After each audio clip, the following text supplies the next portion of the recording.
Continuando.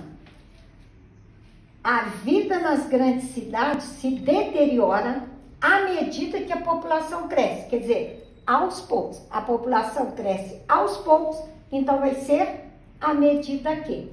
À medida que convivemos com pessoas, tornamos-nos mais maduros. Quer dizer, aos poucos. Quanto mais você convive com as pessoas maduras, mais você melhora. Você se torna mais maduro quando você convive com pessoas. Então, como é aos poucos, é gradativo, é à medida que é com graça. À medida que nós subirmos, ficaremos mais cansados, porque o ar é rarefeito. Então, você vai subindo aos poucos, gradativamente, é à medida que é com graça. Ele foi acalmando-se à medida que as boas notícias chegavam. Chegam boas notícias, aos poucos você vai se acalmando. Tem que ter classe no à medida que. A opinião popular muda à medida que a eleição se aproxima. Então, aos pouquinhos, a opinião vai mudando à medida que chega a eleição. Quer dizer, aos poucos, é gradativo, é à medida que é com classe. O réu se acalmava à medida que a audiência se desenvolvia. Quer dizer, aos poucos, o réu ia se acalmando. Aos poucos, é à medida que é com classe.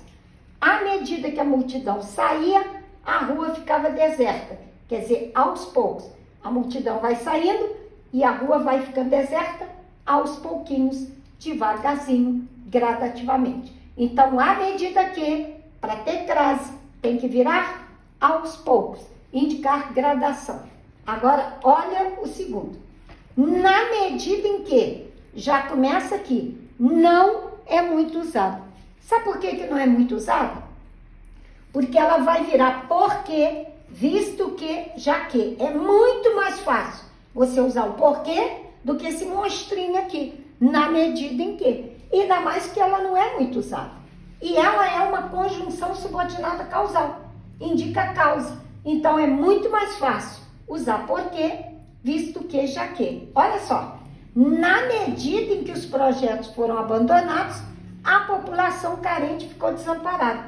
Porque os projetos foram abandonados, a população carente ficou desamparada.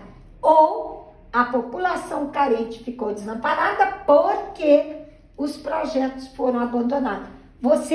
É muito mais fácil usar o porquê do que na medida em que. Para que um grandão se eu posso usar um pequenininho?